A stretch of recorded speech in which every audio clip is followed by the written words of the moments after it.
December 1941. German soldiers are standing in the suburbs of Moscow. Through their binoculars, they can see the spires of the Kremlin. General Hauptner reports to Hitler, the city center is 20 kilometers away. 20. That's less than the distance from one end of London to the other. And you know what? The Soviet Union was inches away from total collapse. Not metaphorically, literally. The government had already evacuated. Archives burned. Bridges mined. Stalin was packing his bags. And then, something went wrong. For Germany. Here's the strange part, though. Almost nobody talks about this. Not in schools, not in documentaries. Because the truth about how close everything came to disaster is uncomfortable. For everyone involved. Today, we're fixing that. To understand why 1941 almost meant the end of the USSR, we need to go back. Just a little. To June of that same year. June 22nd, 1941. Germany launches Operation Barbarossa, the largest military invasion in human history. 3 million soldiers, 3,000 tanks, 2,000 aircraft, 3 directions simultaneously, north, center, south. The Soviet Union is not ready. And that's not just a phrase. That is a catastrophe on a scale that's genuinely hard to wrap your head around. In the first 8 hours, the German Air Force destroys around 1,200 Soviet aircraft. Most of them sitting on the runway. Never even got off the ground. Soviet commanders call Moscow. The answer they get? Don't panic. This is a provocation. Do not open fire without orders. Why? Because 2 years earlier, Stalin had run his purges. He wiped out 3 out of 5 marshals, 13 out of 15 army commanders, 30 out of 53 corps commanders. The Soviet military has been decapitated. Officers are terrified of making decisions because a wrong call means a firing squad. This isn't an army. This is a bureaucracy with guns. In the first few weeks, everything collapses at a terrifying speed. By the end of June, the Germans take Minsk. 200,000 Soviet soldiers get encircled and surrender. A month later, Smolensk. Another 300,000 prisoners. Numbers that are almost impossible to process. 300,000 people. That's the population of an entire city. Gone in one operation. By September, the Germans surround Kiev. And this is where something happens that military historians still call one of the greatest command failures in history. Stalin forbids retreat. Marshal Budyonny requests permission to pull back the troops. Stalin says no. Marshal Timoshenko requests it. No again. The result? 700,000 Soviet soldiers are captured at Kiev. 700,000 in a single operation. German generals are stunned. This isn't a war. This is a hunt. By October 1941, Germany launches Operation Typhoon. The objective? Moscow. And this is where the least known part of this story begins. October 16th, 1941. A day that Soviet historiography basically pretended didn't happen. Moscow falls into panic. Not among the soldiers, among civilians, among government officials, among the power structure itself. Factories are evacuated to the Urals. State archives set on fire.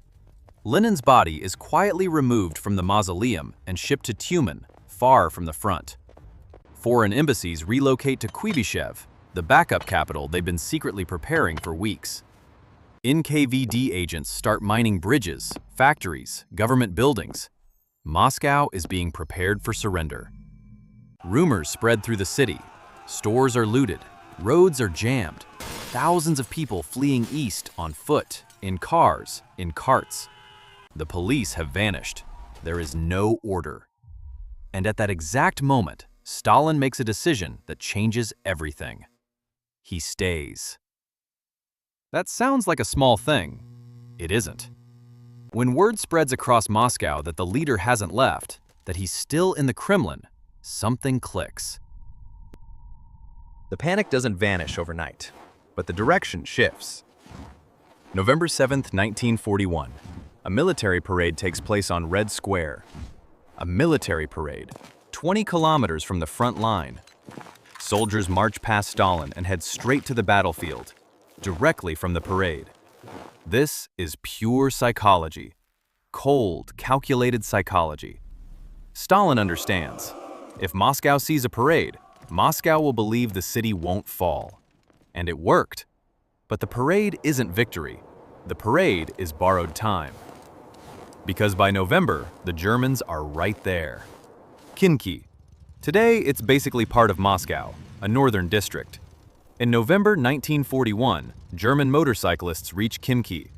In the darkness, they can see the lights of the city. The Moscow Canal, the last water barrier before the capital. To the north, German tanks at Krasnaya Polyana. From Krasnaya Polyana, on a clear day, you can see Moscow's skyline with the naked eye. To the south, Tula, a key defensive hub. The Germans surround it, but can't take it. The workers of Tula, factory workers, literally, pick up weapons and go to the front lines themselves. The city holds. Meanwhile, the Germans are running out of fuel, running out of ammunition. The logistics are falling apart. The winter of 1941 is one of the harshest in decades. -35 Celsius.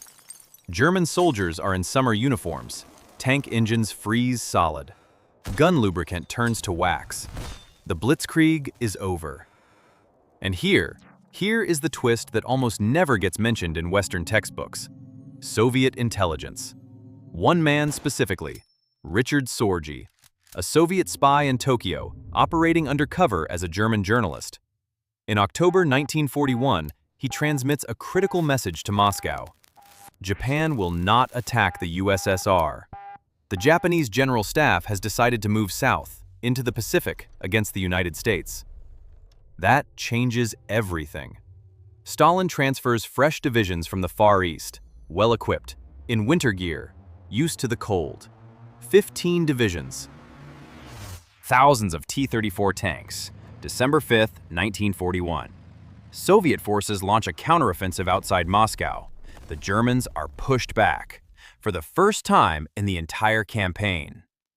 But let's be honest here. The Soviet Union didn't just hold out. The Soviet Union barely avoided collapse before any of that could even happen. By the end of 1941, the USSR had lost, killed, wounded, and captured around 4 million soldiers. 4 million in 6 months. Germany over the same period, roughly 800,000. The casualty ratio, 5-1, in Germany's favor. The Soviets had lost most of their European industrial base. Ukraine, occupied. That's where 60% of Soviet coal and steel came from. Kharkov, occupied. Leningrad, under siege. How is this country still fighting? The answer comes down to 3 things. 3 things that rarely get talked about together. First, the industrial evacuation. From July through November 1941, Soviet engineers and workers dismantled 1,500 major factories and moved them to the Urals and Siberia. Machinery was loaded onto rail cars under active bombing. Workers rode with the equipment. In open fields and freezing temperatures, they set up machine tools under open sky and started production. The roof came later. What mattered was getting the tanks out. This is one of the most extraordinary logistical achievements of the 20th century, and almost nobody makes movies about it, which is genuinely baffling. Second, Lend-Lease. The US and Britain began shipments to the USSR as early as 1941. Trucks, canned food, aluminum, medicine. Soviet marshals admitted after the war, without American trucks, the Red Army's logistics would have been paralyzed. Zhukov said it directly in private conversations, though Soviet textbooks never touched it. Third, German mistakes. And this is the most important one, and the most buried. In August 1941, Hitler makes a decision that military historians call fatal. Army Group Center, the main strike force aimed at Moscow, stops. Hitler redirects the armored units south toward Kiev. His generals are horrified. Guderian flies to headquarters personally, tries to convince the Führer to push on to Moscow. Gets nowhere. 2 months, lost. September, October. Exactly those 2 months that weren't enough to take Moscow before winter hit. Later, Hitler will say he did everything right. The generals will blame Hitler. Historians still argue. But the fact stands. The pause gave the Soviets time. Time that changed the war. Now, to the real question. Why doesn't anyone talk about this? For the Soviet Union, and later Russia, the official narrative was always built on heroism, on inevitable victory, on the idea that the Soviet people were undefeatable from day one. Admitting that in October 1941, everything was hanging by a thread, means admitting the scale of the failure in those first months. A failure that cost millions of lives, and one that was largely caused by the decisions of one man. For Western countries, there's a different reason. Winning the Cold War created a temptation to downplay the USSR's role in World War II. 27 million Soviet dead fit awkwardly into a narrative where the key moments are D-Day and the Pacific Theater. The result?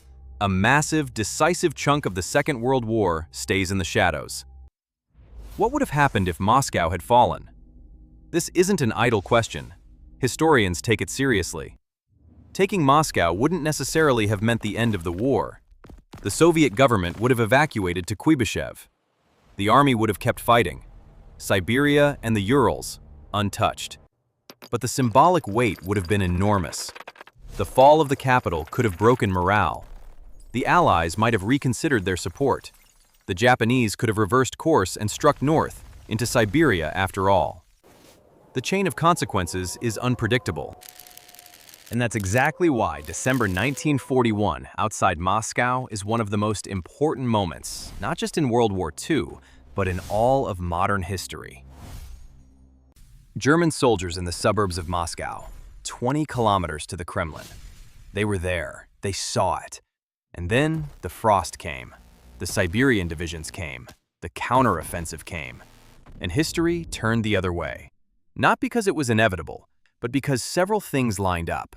Sergei's intelligence, Stalin's decision to stay, the evacuated factories, Hitler's mistake in August, and any one of them could have gone differently. This isn't a story about how the USSR was unstoppable. This is a story about how thin the line can be, and how much can depend on the decisions of a few people at the right or wrong moment.